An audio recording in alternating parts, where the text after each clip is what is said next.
माज़ सामी हजरात, आपने सुना भी होगा, समझा भी होगा, मगर आज हमारा माशरा और हमारे समाज क्या कर रहे हैं। हमारे माशरे और हमारे समाज के लोग कैसे कहां से कहां पहुंच रहे हैं, किस दलदल में फंसे जा रहे हैं। और ऐसा लगता है कि अपने रब को भूले बैठे हैं, रब की याद ही नहीं। याद रखना, वो कयामत का दिन होगा जिस दिन ना कोई किसी का होगा, ना बाप बेटे का होगा, ना बेटा बाप का होगा, कोई किसी का नहीं होगा।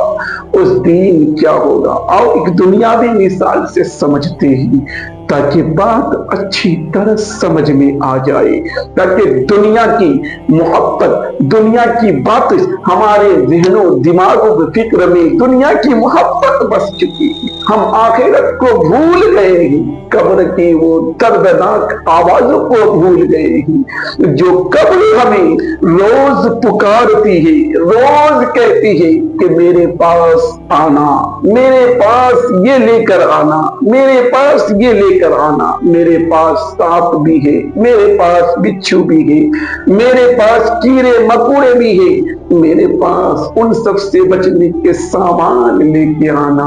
और वो कयामत के मैदान होंगे, उस दिन का क्या होगा, उस दिन की कौन सी क्या हसरत होगी, उस दिन क्या होंगे, कैसे गुजारेंगे, कैसे हम हिसाब किताब देंगे। उस दिन एक दुनियावी मिसाल ये है कि आप कभी सफर किए होंगे, आपके पास कभी इत्तेफाक ऐसा है कि आपके पास जब सफर करने गए होंगे, ट्रेन के सफर के लिए गए होंगे, जब स्टेशन पर पहुंचे हैं, ना आपको कोई जानता है, ना कोई आपको पहचानता है, ना कोई आपको पहचानता है, ना आपसे कोई बातें करने की कोशिश करता है। हाँ, जब अब आपके इत्तेफाक से आपने टिकट भी नहीं ली, और वो जो आपने स्लीपर या एसी के टिकट भी नहीं लिए, आपने जनरल की टिकट ले ली है। जब आपने जनरल की टिकट ली तो आप सोचेंगे कि मैं जनरल डब्बा से जाऊं, एसी से नहीं जाऊं, स्लीपर से नहीं जाऊं, क्योंकि जनरल की टिकट है। जब जनरल की टिकट है तो आप उसमें चले जाने के बाद जब देखते हैं गाड़ी आ रही है, गाड़ी आ रही है, जब गाड़ी आ रही है तो आप गाड़ी की तरफ देखते हैं, किसी और की तरफ नहीं देखते हैं, कोई नहीं है, सिर्फ आप ऐसा सोचते हैं कि अब मैं गाड़ी के पहले चढ़ जाऊं और गाड़ी पे चढ़ने के बाद सबसे पहले सीट को लूट लूं, ताकि मैं आराम से अपने मंजिल पर पहुंच जाऊं, अपने मंजिल तक चला जाऊं। और जब आप ट्रेन पर बैठते हैं, ट्रेन खुल जाती है, तो अब एक के बाद दिगर, एक के बाद दिगर सबसे दोस्ती हो जाती है। कुछ लम्हे के सफर के लिए एक दूसरे से दोस्ती हो जाती है, मोहब्बत हो जाती है।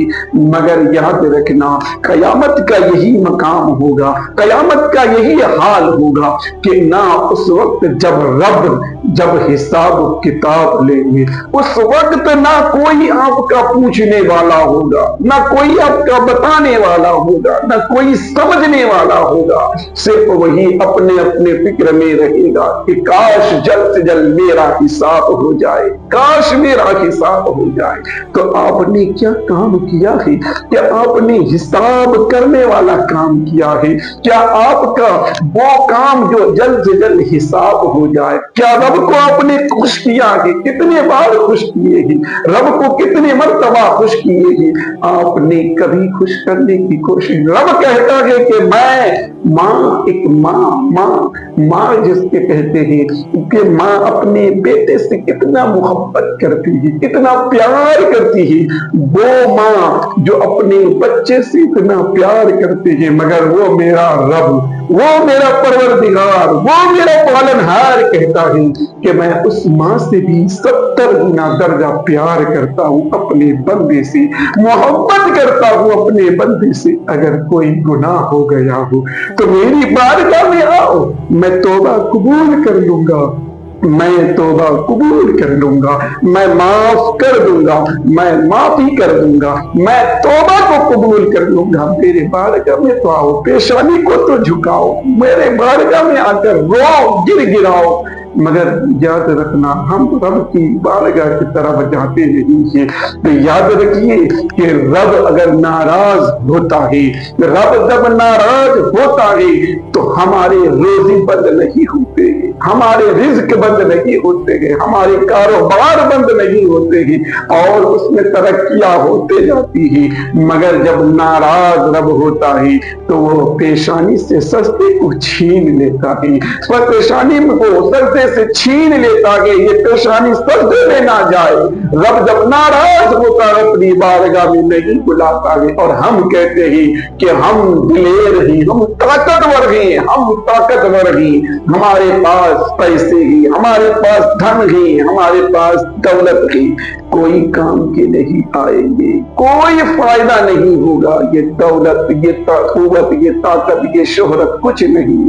جب قبر میں یہ مٹی، وہ دولت کمانے کے چکر میں آپ نے اپنے شہر کو چھوڑا، اپنے دیش کو چھوڑا، پردیس گیا، لوگوں کی نوکری کی، لوگوں کی چاکری کی، لوگوں کی غلامی کی، لوگوں کی گالیاں کھائے اور کچھ چند پیسے کمائے۔ کس کے لیے؟ اپنی اولاد کے لیے، اپنے بچوں کے لیے۔ جب آپ نے وہ اولاد کے لیے پیسے کمائے، وہ اولاد جیسے ہی آپ کی روح نکل جائے گی، نہ وہ اولاد آپ کو پوچھیں گے، نہ وہ اولاد آپ کے خیال لیں گے، نہ خبر لیں گے، کچھ نہیں۔ آپ کو فوراً کہیں گے جلد سے جلد نپٹا دیا جائے، جلد سے جلد ان کی دفنا دیا جائے ان کو، اور کچھ نہیں۔ جو دولت آپ نے کمائی تھی، جو روپے پیسے جمع کیے تھے، جو عالیشان مکان بنائے تھے، وہ مکان، وہ عالیشان، وہ دولت، وہ شہرت، وہ عزت، سب کے سب ختم ہو جائے گی۔